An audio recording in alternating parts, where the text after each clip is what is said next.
ہمیں اسد عمر کی ضرورت ہے پارلیمنٹ کے اندر. یہ وہ ایک ٹیکنوکریٹ ہیں جو اکانومی کو سمجھتے ہیں, جو انرجی کرائسس کو سمجھتے ہیں.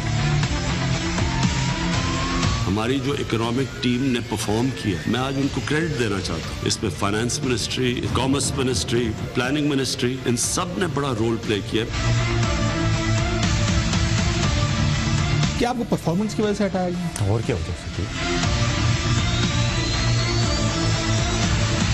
ہزاروں خواہشیں ایسی کہ ہر خواہش پہ دم نکلے. میں نے نوٹ کیا کہ جب بھی میں پاکستان سے باہر آتا ہوں, جب میں پرائم منسٹر کے ساتھ نہ ہوں, تو پھر تو پیچھے سے ضرور چلتا ہے وہ چورن جو ہے وہ بکتا ہے.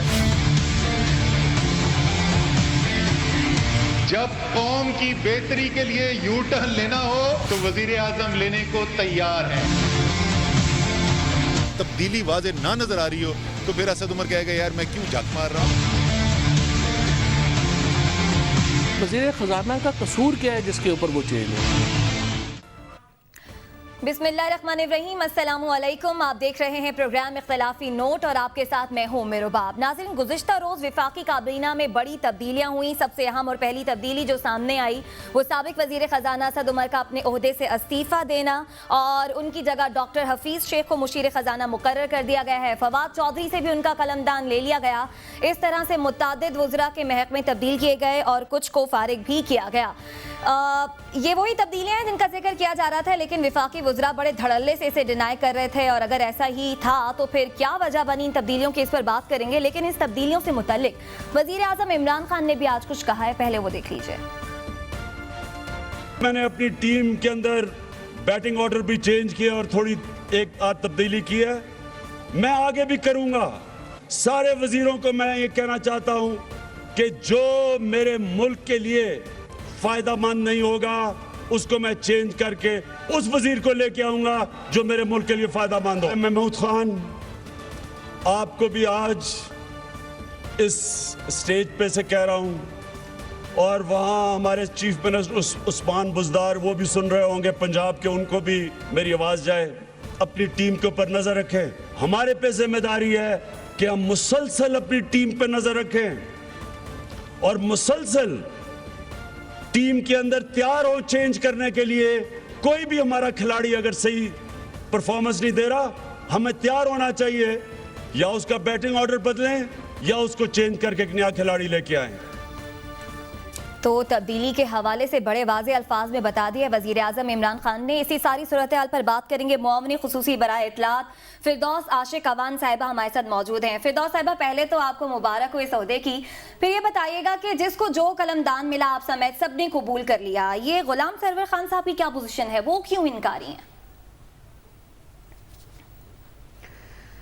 بسم اللہ الرحمن الرحیم.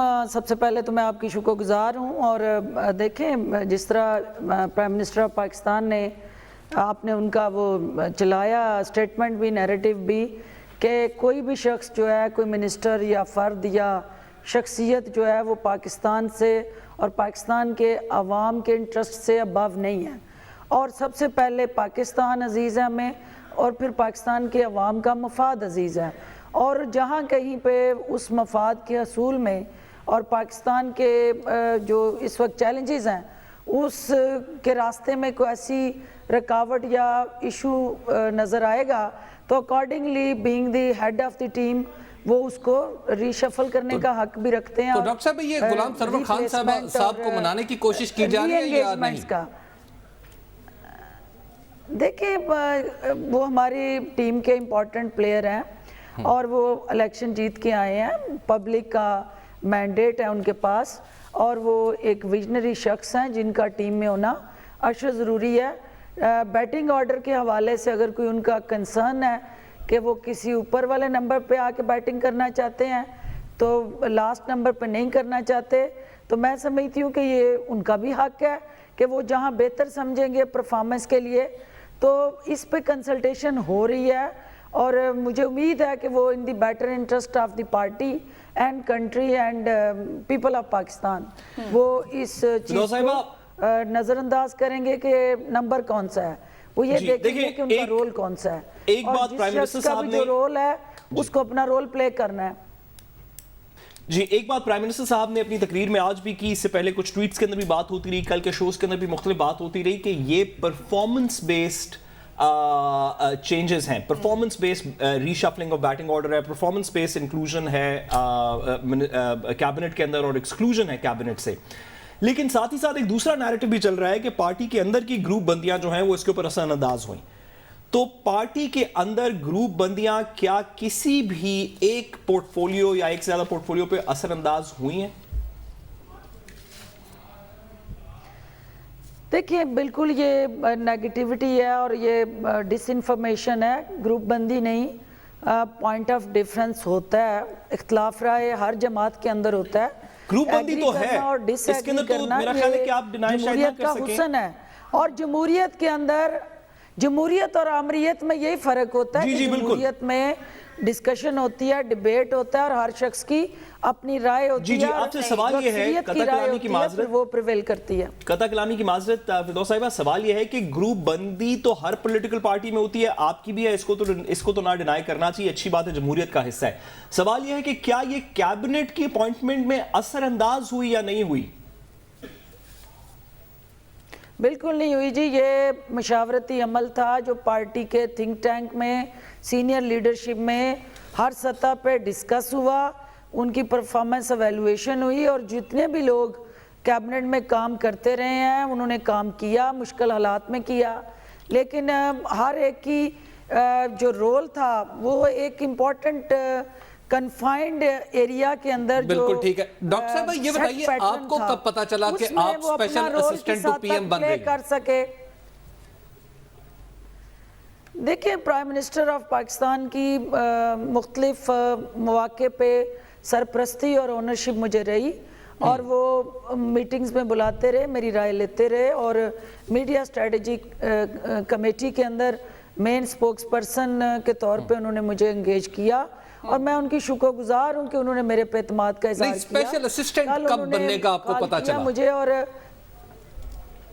کل ان کی کال آئی جب تو انہوں نے مجھے یہ خوشخبری سنائی، یہ ذمہ داری دینے کا انہوں نے اعلان کیا اور اس حوالے سے مجھے اعتماد میں لیا. اچھا ڈاکٹر صاحب پھر آپ جو کہہ رہی ہیں کہ ایک وائڈ کنسلٹیشن تھی، میں نے اس کو ڈاکٹر صاحب آپ کہہ رہے ہیں ایک وائڈ کنسلٹیشن نہیں کر رہی تھی، آپ پوچھ رہے تھے مجھ سے، آپ کو خود اپنے عہدے کا 24 گھنٹے پہلے پتا چلا. آپ کے جو پیش رو تھے فواد چودھری صاحب، انہیں اپنے عہدے سے جانے کے بارے میں کچھ پتا نہیں تھا. اسد عمر صاحب کو اپنا عہدہ چھوڑنے کے 12 گھنٹے بعد پہلے پتا چلا، بلکہ عہدہ چھوڑنے کے ساتھ ہی پتا چلا. اسی طرح آپ کی جتنی بھی ری شفلنگ ہوئی کہیں کنسلٹیشن کا ایلیمنٹ تو نظر نہیں آیا. وہ کنسلٹیشن کہاں سے ہوئی تھی؟ غلام سرور صاحب کا بھی یہی معاملہ ہے، کنسلٹیشن نہیں ہوئی. دیکھیں پہلی بات تو یہ ہے کہ آپ یہ چیز ذہن میں رکھیں کہ اس قسم کے فیصلے جو ہوتے ہیں جب بھی ٹیم کے اندر سابقہ ادوار میں بھی اور ہمیشہ سے ری شفلنگ ہوئی ہے، وہ میڈیا کی پرسیپشن یا خبروں پہ نہیں ہوتی.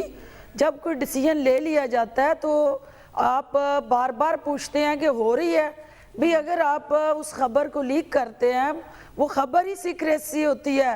جب سیکریسی ختم ہو جاتی ہے تو پھر آپ کی وہ مقصد ختم ہو جاتا ہے. نہیں رائٹ، بالکل ٹھیک ہے. سیکریسی اب تو سیکریسی کا کوشچن نہیں رہا ڈاکٹر صاحبہ. اب تو سوال میں آپ سے یہ پوچھنا چاہ رہا ہوں کہ آپ کہہ رہی ہیں کنسلٹیشن، تو پرائم منسٹر نے کنسلٹیشن کس کے ساتھ کی ہوگی اور کب کی ہوگی؟ کیا جہانگیر خان ترین سے کی ہوگی، شاہ محمود قریشی سے کی ہوگی، انہوں نے نعیم الحق سے کی ہوگی، انہوں نے افتخار درانی سے کی ہوگی؟ کس سے کنسلٹیشن کی؟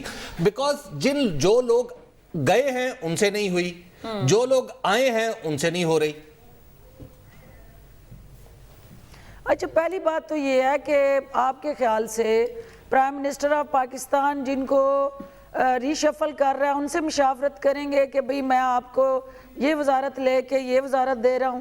یہ استحقاق ہے ان کا. اور کنسلٹیشن تمام سٹیک ہولڈرز سے ہوئی، پارٹی کی سینئر لیڈرشپ آپس میں بیٹھی اور جن کے آپ نے نام لیے ضروری نہیں ہے کہ ہر شخص اس مشاورت میں حصے دار تھا. اور جو سینئر لوگ تھے، ہاں جہانگیر ترین صاحب، شاہ محمود قریشی صاحب اور پارٹی کے انفارمیشن سیکرٹری تھے، آپ کے پارٹی کے جو چیف آرگنائزر ہیں، اور آپ کے پارٹی کے سیکرٹری جنرل ہیں. اچھا آپ کہہ رہی ہیں ان لوگوں کو پتا تھا. ایگزسٹ کرتا ہے. ڈاکٹر صاحبہ سوال تھوڑا سا تلخ ہے They were on board, لیکن moral obligation ہے کہ آپ شیئر نہیں کرتے. آپ کو سیکریٹ رکھنا ہوتا ہے, ادروائز آپ چینجز نہیں کر سکتے. ڈاکٹر صاحبہ یہ پوائنٹ سمجھ آ گیا. آپ سے سوال تھوڑا سا تلخ ہے لیکن کیونکہ سب لوگ پوچھ رہے ہیں تو پوچھنا ضروری ہے. لوگ کہتے ہیں کہ اب جو عمران خان صاحب کی کیبنٹ ہے جس کے اندر آپ کی بھی شمولیت, آپ کا بھی تذکرہ, دیگر بھی حفیظ شیخ صاحب کی جیسے فار ایگزامپل جو بات ہو رہی ہے دیگر لوگوں کی, کہ یہ پی ٹی آئی کے لوگ نہیں ہیں, یہ پی ٹی آئی نہیں ہے, یہ پی ٹی آئی کی کیبنٹ نہیں ہے, یہ ان کے ووٹرز کی چوائسز نہیں ہیں, یہ ماضی کے زمانے کے کچھ ادوار کی کیبنٹ کو ری شفل کر کے تو اکٹھا بنا دیا گیا ہے. یہ اس وعدے کی ترجمانی نہیں ہے جس وعدے پہ عمران خان صاحب نے الیکشن لڑا, جس سٹیٹس کو کے خلاف الیکشن لڑا. آپ اس بات سے اگری نہیں کریں گی کہ یہ بیسیکلی تو ایک ماضی کی کچھ کیبنٹس کو ری شفل کر کے ہے, یہ پی ٹی آئی کی original long time old school leadership نہیں ہے؟ پہلی بات تو یہ ہے کہ جی یہ نیریٹیو آپ جو بلڈ کرنا چاہ رہے ہیں, یہ نیریٹیو پاکستان کے عوام کا نہیں ہے, ایک سیگمنٹ آف دی سوسائٹی کا ہو سکتا ہے, اور پاکستان تحریک انصاف کے ووٹر اور سپورٹر کا بھی نہیں ہے. کیونکہ 95,000 ووٹ اگر لے کے میں الیکشن ہاری ہوں تو 95,000 لوگوں نے میرے پہ کانفیڈنس دیا عمران خان کے فیصلے کو, جنہوں نے مجھے ٹکٹ دیا. اس لیے یہ کہنا کہ بھئی وہ لوگ جو ہیں وہ پبلک کا کانفیڈنس نہیں رکھتے یا پاکستان تحریک انصاف ان کو نہیں کرتی, یہ آپ اپنے الفاظ تو آپ کے ہو سکتے ہیں. ڈاکٹر صاحبہ یہ بتائیے کہ آپ سے پہلے تھے فواد چودھری اس جگہ پر, ان کی وزارت کے اندر پرابلم یہ ہوا کہ نعیم الحق صاحب اور وہ دونوں لاگر ہیڈز پہ آگئے پی ٹی وی کے اوپر, تو پارٹی کے اندر ایک تاثر پیدا ہوا کہ شاید ایک وزارت 2-3 لوگ چلا رہے ہیں. آپ بھی میڈیا اسٹریٹجی کمیٹی کا حصہ رہی ہیں جو بڑی ہائی پاورڈ ہے, عمران خان صاحب خود اس کی نگرانی کرتے رہے ہیں. اب جو صورتحال ہے, اب آپ ظاہر اسپیشل اسسٹنٹ ہیں, ایکول ٹو منسٹر ہیں, اب کیا صورتحال بنے گی؟ کیا اب بھی اسی طرح ہوگا کہ آپ کا نام استعمال ہو رہا ہوگا, آرڈرز کہیں اور سے آ رہے ہوں گے؟ دیکھیں پہلی بات تو یہ ہے کہ میں ٹیم ورک پہ بلیو کرتی ہوں. ون مین شو جو ہے کبھی بھی کرائسس میں مینج نہیں کر سکتا, اور اس وقت ملک جن کرائسس سے گزر رہا ہے ان حالات میں آپ کو ٹیم ورک سے چلنا پڑتا ہے. ہر شخص کا ٹیم میں ایک رول ہے, اور جتنے بھی منسٹری انفارمیشن کے ساتھ جڑے ادارے ہیں اور پارٹی کے اندر بیٹھا جو ہمارا تھنک ٹینک ہے, ان سب کا رول بہت امپورٹنٹ ہے.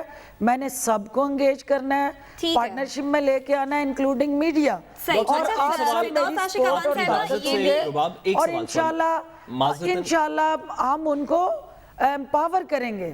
ڈاکٹر صاحبہ صرف ایک سوال, رباب کے سوال سے پہلے ایک سوال, آپ نے کہا کہ پارٹی کے اندر تھنک ٹینک کے اندر مشاورت ہوئی, دیگر لوگوں سے سینئر لیڈرشپ سے مشاورت ہوئی, کیا یہ مشاورت پرائم منسٹر صاحب کی پارٹی کے اندر ہی صرف ہوئی یا پارٹی کے باہر اداروں سے اور دیگر سٹیک ہولڈر سے بھی مشاورت ہوئی ان کو چینج کرنے کے لیے؟ کیونکہ کیا فار ایگزامپل فائنانس کے لیے جو مختلف بزنس کاؤنسلز ہیں, چیمبرز آف کامرس ہیں, کیا دیگر لوگوں سے بھی پارٹی کے باہر مشاورت ہوئی, ریاست کے اداروں سے؟ دیکھیں یہ ایک کنسلٹیشن پروسیس تھا جو بجٹری پروسیس کے ساتھ جڑا ہوا تھا, اور جب آپ آئی ایم ایف کے ساتھ نیگوسیشن کے لیے مختلف کنسلٹیشن کر رہے تھے, چیمبر آف کامرس سے لے کے سٹاک ایکسچینج اور آپ کی کامرس منسٹری, آپ کی پلاننگ اینڈ ڈیولپمنٹ, اور جتنی ریلیونٹ انرجی منسٹری ہے, واٹر ہے, وہ جو ہمارے ریلیونٹ منسٹریل سٹرکچر تھا وہ آن بورڈ تھا, اور پھر وہ گیپس تھے جو آئیڈینٹیفائی ہو رہے تھے اس کو ریٹیفائی کرنے کی اسٹریٹجی تھی. اور پرائم منسٹر صاحب نے جب سوچا, اس کنسلٹیشن پروسیس کا آؤٹ کم نکلا کہ بھی کس طرح میں اس پورے جو سٹیک ہولڈرز کا فیڈ بیک اور آؤٹ کم ہے اس کو ٹرانسفارم کروں انٹو ایکشن, تو انہوں نے ایک اپنا روڈ میپ بنایا, ایک لینڈسکیپ طے کیا, اور اس کے تحت انہوں نے پلیسمنٹ کی. اچھا فردوس عاشق امان صاحبہ یہ بھی بتائیے گا کہ سابق وزیر خزانہ اسد عمر اگر اس عہدے پر رہ کر, جس کی وہ کافی عرصے سے تیاری بھی کر رہے تھے, اگر ڈیلیور نہیں کر پائے تو پھر انرجی کا قلمدان انہیں کیوں سونپا جا رہا تھا؟ وہاں ڈیلیور کر لیتے وہ. دیکھیں ہر پچ کے اور گراؤنڈ کے ڈیفرنٹ چیلنجز ہوتے ہیں, اور ہر آپ جب پورٹ فولیو ڈسکس کرتے ہیں یا دیکھتے ہیں تو پاکستان کی جو روایت رہی ہے وہ آپ کے سامنے رہی ہے کہ وہ پی ایم ایل این کی گورنمنٹ ہو, وہ پیپلز پارٹی کی گورنمنٹ ہو, ایون مشرف صاحب کی گورنمنٹ میں بھی جو آپ کا فینانس اینڈ اکنامک مینجمنٹ ہے وہ ٹیکنوکریٹ سٹرکچر کے ساتھ ہی جڑا رہا. اور اس میں اس کی وجوہات یہ ہیں کہ انٹرنیشنلی جب آپ نیگوسیشن, کنسلٹیشن اور میوچل پارٹنرشپ کی طرف جاتے ہیں تو وہاں سٹیک ہولڈرز جو ہیں ان کے ساتھ پرسنل پی آر شپ بہت امپورٹنٹ ہوتی ہے, اور وہ انسٹیٹیوشنز جو آپ کے ساتھ انگیج ہوتے ہیں وہ ایک ایسا فیس مانگتے ہیں جس فیس کے ساتھ وہ ایک کمفرٹیبل انوائرمنٹ میں پارٹنرشپ میں آ سکیں. تو میرا خیال ہے کہ ٹیکنوکریٹ یا پروفیشنل ایکسپرٹ اور اکانومی ہر حکومت کی ضرورت رہا ہے, کوئی نیا فیصلہ اس حکومت نے نہیں کیا. ڈاکٹر صاحبہ سب سے پہلی بات یہ کہ آپ کا سوال سن کے لگا کہ اسد عمر صاحب ٹیکنوکریٹ نہیں ہیں. آپ کے فینانس منسٹر چینج ہوئے, اور اسی طرح نون لیگ کے دور میں بھی ری شفلنگ ہوتی رہی. یہ کوئی نوکی اور نئی حکمت عملی نہیں ہوئی. یہ بتائیے گا کہ فواد چودھری صاحب گئے جیسے بہت سارے دوسرے منسٹرز گئے, ظاہر ہے پرائم منسٹر کا اعتماد انہیں حاصل نہیں رہا. پرائم منسٹر کپتان ہے, یہ ان کا استحقاق ہے دستور کے مطابق کہ وہ ری شفل کریں. آپ کو جب یہ اسپیشل اسسٹنس دی گئی پرائم منسٹر کی تو آپ کے سامنے جو کون سے ٹارگٹ سیٹ کیے گئے, وہ ٹارگٹس جن کے بارے میں پرائم منسٹر نے آپ کو بتایا ہو کہ فواد صاحب ان ٹارگٹس پہ پورا نہیں اتر پا رہے تھے, یہ پیمانہ ہے جس پہ آپ نے چلنا ہے؟ پہلی بات تو یہ ہے کہ یہ تصحیح آپ کریں کہ فواد چودھری صاحب پرائم منسٹر کا اعتماد کھو بیٹھے. بالکل انہوں نے اعتماد نہیں کھویا. اعتماد انہوں نے کھویا ہوتا تو کیبنٹ میں پورٹ فولیو دوسرے کو وہ اس ذمہ داری کو لیکن اس پورٹ فولیو کا اعتماد تو کھو بیٹھے نا ہوتے. اس جو spokes person of the government یا وائس آف دی گورنمنٹ یا آپ کہہ لیں کہ فرنٹ فٹ پہ انفارمیشن منسٹری سے ریلیٹڈ آپ کہہ رہے ہیں, تو ہاں اس میں کچھ چیلنجز اس طرح سے تھے کہ جو image building of the government ہے, پرسیپشن ہے, اور میڈیا کے ساتھ کوآرڈینیشن اور کنیکٹیوٹی ہے, communication with other stakeholder ہے, پھر سول سوسائٹی اور آپ کی جنرل پبلک ہے, تو وہ پرائم منسٹر صاحب جو یہ چیز ریئلائز کر رہے تھے کہ کہیں نہ کہیں کو گیپ آ رہا ہے. ہمارا میڈیا جو ہے, دیکھیے ہم خود میڈیا پروڈکٹ ہیں. پاکستان تحریک انصاف کو میڈیا نے پروموٹ کیا, سپورٹ کیا, اور عمران خان صاحب کی کاز کو سٹرینتھن کیا. اگر کہیں میڈیا اس کاز کے ساتھ کھڑا نظر نہیں آ رہا تھا تو اس کا مطلب ہے کہ کچھ نہ کچھ گیپ ہے. اور وزیر اعظم نے یہ کہہ بھی دیا کہ جو فائدہ مند نہیں ہوگا ان وزراء کو تبدیل کر دیا جائے گا. بہت شکریہ معاون خصوصی برائے اطلاعات فردوس عاشق اوان صاحبہ ہمارے ساتھ موجود تھی. وقت ہے بریک کا, واپس آئیں گے اس بریک کے بعد.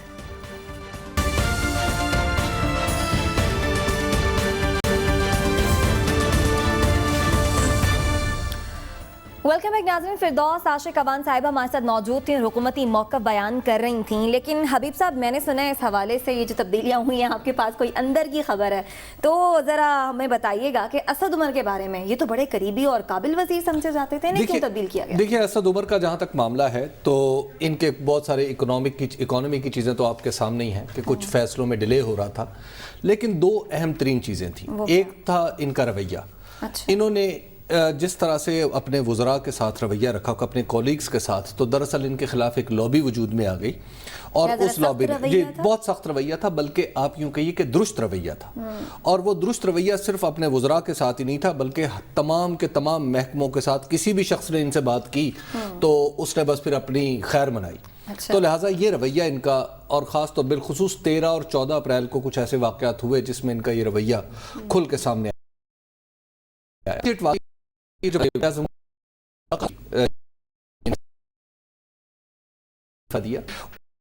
پرابلم یہ نہیں تھا کہ وزارت خزانہ چھوڑ دیں, تھا کہ آپ کی وزارت خزانہ کے اندر ہم ایک کاؤنسل آف ایڈوائزرز بنا رہے ہیں جہاں سے فیصلے صادر ہوں گے اکانومی کے. تو انہوں نے کہا کہ جناب ایسا تو نہیں چل سکتا کہ ایک گاڑی کے کتنے ڈرائیور ہوں گے. تو وزیر اعظم نے انہیں سمجھانے کی کوشش کی, لیکن جو اسد عمر صاحب ہیں وہ اپنی بات پہ جمے رہے. انہوں نے کہا جی نہیں, میں فائنانس جو ہے وہ اکیلے ہی ہینڈل کر سکوں گا, اور انہوں نے جو پہلی ایڈوائزری کونسل تھی اس کے اوپر بھی کچھ کوسچنز لگائے. بلکہ ذرائع کے مطابق آج بھی وزیر اعظم نے آفر کی ہے دوسرے وزارت. دیکھیے میں اس طرح کی آفرز اور اس طرح میں نہیں سمجھتا کہ یہ کوئی سنجیدہ کوشش ہے اسد عمر کو منانے کی. بہرحال تو جب اسد عمر صاحب نے بات بڑھتی چلی گئی تو پھر الٹیمیٹلی اس نتیجے پہ پہنچے کہ انہوں نے کہا جی کہ میں سٹیپ ڈاؤن کرتا ہوں. پرائم منسٹر شاید اسی موقع کا انتظار کر رہے تھے, تو پرائم منسٹر نے کہا کہ پھر اچھا آپ توانائی میں آ جائیں, اگر ایسا آپ کو یہ سیٹ اپ منظور نہیں ہے تو توانائی میں آ جائیں. تو یہ تھا معاملہ جہاں سے بات خراب ہوئی. اچھا, اگر فواد چودھری کی بات کریں, وہ تو بڑے کانفیڈنٹ تھے اور دھڑلے سے کہہ رہے تھے کہ جی ایسی کوئی بات نہیں ہے, انہیں بھی علم نہیں تھا وہ تبدیل ہونے جا رہے ہیں. دیکھیے فواد چودھری صاحب کے خلاف بھی اگین ایک لابی تھی, اور آپ کو یاد ہوگا کہ کچھ عرصہ پہلے ایک منسٹر صاحب نے آف دا کیمرہ, یعنی کیمرہ ریکارڈنگ پہ تھا لیکن انہیں پتہ نہیں تھا, تو انہوں نے کسی کے بارے میں کہا تھا کہ مجھے کہا جا رہا ہے. تو دراصل ایک پوری کی پوری لابی تھی ان کے خلاف بھی, اور اس میں کچھ الزام وہ میڈیا کو بھی دیتے ہیں فواد چودھری صاحب کہ میڈیا کے لوگوں نے بھی رول پلے کیا. اچھا صحیح. تو شہریار آفریدی انہیں کیوں ہٹایا گیا؟ دیکھیے شہریار آفریدی صاحب جو ہیں, جب جس منصب پہ وہ فائز تھے, یعنی وزیر داخلہ پریکٹیکلی, اگرچہ وہ وزیر مملکت تھے لیکن پریکٹیکلی وہ وزیر داخلہ تھے, ہوا یہ کہ اب وہ نوجوان آدمی ہیں. اب آپ کو بتائے وزارت داخلہ کے نیچے کچھ 24 قسم کی کمیٹیاں ہوتی ہیں جس میں بڑے ایجنسیز بھی ہوتی ہیں اور بڑے سینئر لیول کے جو بیوروکریٹس ہیں وہ سنبھال رہے ہوتے ہیں, اور یہ کام بھی بڑا نازک ہے.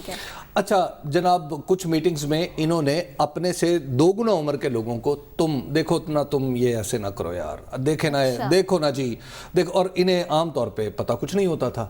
تو جب انہیں بتانے کی کوشش کی جاتی تھی تو یہ عام طور پر میٹنگ میں مسلسل خود ہی بولتے رہتے تھے, اپنا بھاشن دیتے رہتے تے. اس بھاشن کا نتیجہ یہ ہوا کہ جناب وہ سارے افسروں نے پھر باقاعدہ طور پہ جب ان کی میٹنگ ہوئی, 1-2 بار تو ایسا ہوا کہ جب ان کا رویہ دیکھا تو ایک افسر نے کہا کہ جناب مجھے ذرا واش روم میں جانا ہے, اور اس کے بعد وہ میٹنگ سے نکل گئے. یعنی 2-3 لوگوں نے جا کے پرائم منسٹر کو بھی کہا, اور پھر یعنی خود پسندی کا عالم یہ تھا کہ کوئٹہ تشریف لے گئے ہزارہ واقعے کے بعد. تو وہاں پر زمین پہ بیٹھے ہوئے تھے لوگ, تو جا کے کہنے لگے دیکھیں اسے کہتے ہیں تبدیلی, کہ میرے جیسا آدمی بھی آپ کے ساتھ زمین پہ بیٹھا ہوگا. انہوں نے کہا اچھا میرے جیسا. تو جب اس طرح کا رویہ ہوگا, یعنی آپ نوجوانی کے جوش میں آپ کو پتہ ہی نہیں چلے گا کہ آپ کون سی لائن کب کراس کر رہے ہیں, تو پھر انجام یہی ہوگا. اچھا حبیب صاحب شارٹلی بتا دیجیے گا عامر کیانی کا کیا معاملہ ہے؟ عامر کیانی صاحب کی سماجی سرگرمیاں, اچھا میں اس سے زیادہ اور کچھ نہیں کہہ سکتا. مطلب کام پہ فوکس نہیں تھا. ان کی سماجی سرگرمیاں تھیں جن کی اطلاعات وزیر اعظم کے پاس جاتی تھیں, اور ان کی سماجی سرگرمیاں ایسی تھی کہ لوگوں سے بہت اچھا ملتے جلتے تھے. تو لوگوں سے ملنے جلنے میں آپ کو پتہ ہے کہ پھر بعض اوقات لوگ کبھی منہ سے بات نکل جاتی ہے, کبھی کسی کو ابلائج ہو جاتا ہے, کبھی ہو سکتا ہے غلطی لوگ استعمال کرتے ہیں, لیکن بہرحال وہ سماجی وجوہات. ٹھیک ہے. اچھا سعد, بڑے لائق فائق اور قابل لوگوں کو اگر وزارت سے ہٹا دیا گیا تو باقیوں پر بھی اب کوسچن مارک لگ گیا. دیکھیے اس کے اندر تو کوئی دو رائے نہیں کہ باقیوں کے اندر دیکھیے اس کے اندر تو کوئی دو رائے نہیں کہ باقیوں کے اوپر بھی کوسچن مارک لگ گیا ہے. نہ صرف یہ بلکہ اس کے اوپر بھی کوئی دو رائے نہیں اب ہونی چاہیے کہ پی ٹی آئی کی جو انیشل ٹیم تھی اور جو انیشل پلاننگ تھی, جو 2018 کے الیکشن کے بعد جو وعدے کیے گئے تھے وہ وعدے پورے ہوتے نہیں نظر آ رہے تھے. ہم نے اس کو عوام کی جو غربت ہماری معاشرے کے اندر آئی اس کے تناظر میں دیکھا, دیگر جو ہمارے مسائل ڈالر کی ایڈجسٹمنٹس میں دیکھا, اسٹاک مارکیٹ میں دیکھا, اور سروس ڈیلیوری کے اندر دیکھا. تو پی ٹی آئی وہ والے کام نہیں کر پا رہی تھی جو کہ اس نے وعدے کیے تھے. تو اس کی پریپریشن کے اندر بھی کچھ مسائل تھے. جو پری الیکشن پریپریشن تھی وہ پوسٹ الیکشن ریزلٹس میں نہیں نظر آئی. لیکن جو اس کے اندر ایک بات تھوڑی میرے خیال میں سمجھنے والی ہے اور جو بڑی اچھی ہے ہماری جمہوریت کے لیے, اور میرا خیال ہے کہ حبیب صاحب بھی اس بات سے ایگری کریں گے, وہ یہ ہے کہ پہلی دفعہ کم از کم پچھلے 10-15 سال کے اندر پہلی دفعہ یہ نظر آیا کہ پرفارمنس کی بیسس کے اوپر بڑے انٹرنل سرکل کے لوگوں کو نکال دیا گیا یا ریموو کر دیا گیا. ایسے نہیں ہوا کہ ایک بندے کے ساتھ آپ کی لائلٹی ہے اور وہ اشتہاری بھی ہو گیا تو اس کو آپ نے فائنانس منسٹر رکھا. ایسے نہیں ہوا کہ ایک بندہ آپ کا بھانجا ہے, اس سے نہیں بھی انرجی کی منسٹری چل رہی تو آپ نے کہا کہ نہیں تم ہی یہاں پہ رہو گے. ایسے نہیں ہوا کہ پارٹی کی لائلٹیز کو ترجیح دی گئی